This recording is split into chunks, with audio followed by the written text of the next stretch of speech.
Welcome to our channel.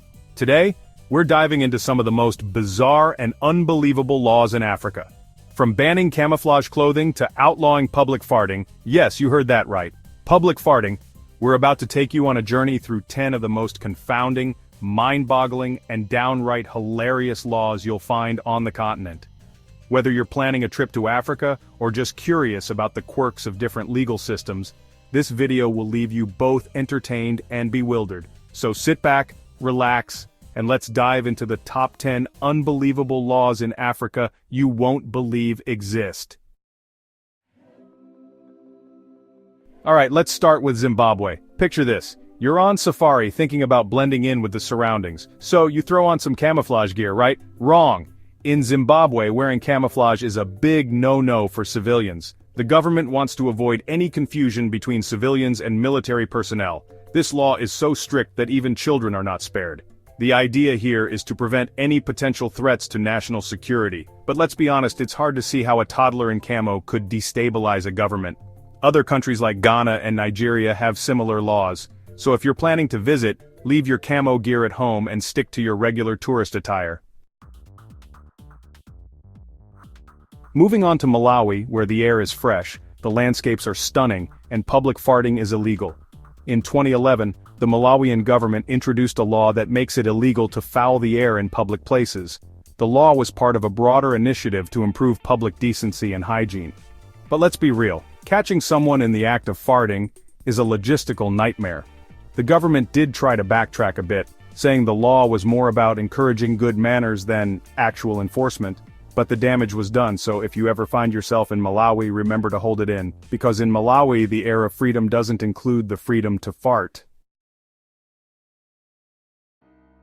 Next up, let's swing over to South Africa, where naming your child Monkey is strictly forbidden. In South Africa, the Department of Home Affairs has a list of prohibited names and Monkey is one of them. The rationale? The government wants to protect children from potential bullying and ridicule. This law is part of a broader effort to ensure that names are culturally appropriate and won't lead to discrimination or harm. Many countries have naming laws to protect children. In Germany you can't name your child Lucifer, and in New Zealand, for real is a no-go. So, while banning Monkey might seem odd, it's part of a global trend to keep names within certain bounds of decency. So if you're in South Africa and thinking of giving your child a quirky name, maybe stick to something a bit more traditional. Let's head over to Uganda, where public displays of affection like kissing are a big no-no. The government argues that public kissing is indecent and goes against cultural norms. The law is part of Uganda's broader stance on public morality. Critics argue that the law is overly restrictive and infringes on personal freedoms, but supporters say it's about maintaining public decency and respect for cultural values. Many countries have laws against public displays of affection. If you're planning a romantic getaway to Uganda, remember to keep your affection private. A stolen kiss in public might seem sweet, but it's not worth the potential legal hassle. Now let's cast a spell on Tanzania, where practicing witchcraft is illegal. The government has outlawed it to curb harmful practices and protect vulnerable individuals. Witchcraft in Tanzania is no laughing matter. Accusations can lead to violence and even death. The law aims to prevent these tragic outcomes by cracking down on those who claim to have magical powers. Defining witchcraft is like trying to catch smoke with your bare hands. Critics argue that the law can be misused to target marginalized groups and settle personal scores. The balance between respecting traditional beliefs and ensuring public safety is a delicate one. So if you're ever in Tanzania, and someone offers to read your future or cast a spell, think twice. Next, we chew over Rwanda, where chomping on gum in public is a big no-no. The government introduced this law as part of a broader initiative to keep the country clean and tidy. Rwanda is known for its cleanliness. The capital, Kigali, is often cited as one of the cleanest cities in Africa. The no-gum rule is just one of many measures aimed at maintaining this reputation. Critics argue that it's an overreach and infringes on personal freedoms. If you're a gum enthusiast, Rwanda might not be the place for you. Stick to mints or other alternatives to keep your breath fresh. Now let's address a more serious issue in Nigeria, where homosexuality is not just frowned upon but outright illegal. The Nigerian government has some of the strictest anti-LGBTQ+ laws in the world. Same-sex relationships can lead to severe penalties including imprisonment and even death in certain states under Sharia law. The laws are a reflection of deep-seated cultural and religious beliefs, but they have drawn international condemnation for violating human rights. Advocacy groups argue that these laws perpetuate discrimination and violence against LGBTQ+ individuals, making it incredibly dangerous for them to live openly. The situation in Nigeria highlights the broader struggle for LGBTQ+ rights in many parts of Africa. If you're an LGBTQ+ individual or ally, Nigeria is a place where you'll need to exercise extreme caution. The laws are not just on the books, they're actively enforced. Back to Uganda, where the fashion police are real, and they have a particular disdain for miniskirts.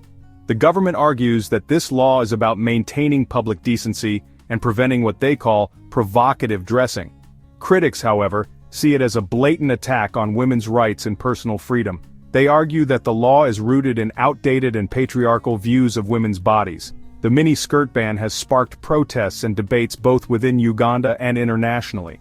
Women's rights groups argue that what someone wears should be their choice, and that laws like this only serve to perpetuate gender inequality.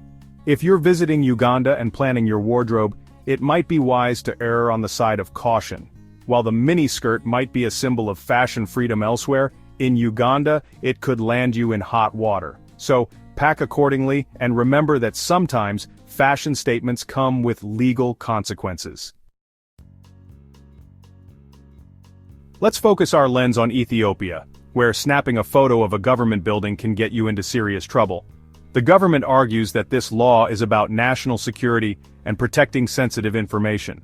Critics argue that the law is more about controlling information and limiting freedom of expression than actual security concerns.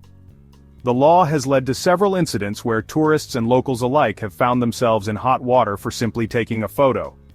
It's a stark reminder that not all countries have the same views on freedom of information and expression. If you're visiting Ethiopia, it's crucial to be aware of this law. While the architecture might be stunning and Instagram-worthy, it's not worth the potential legal trouble.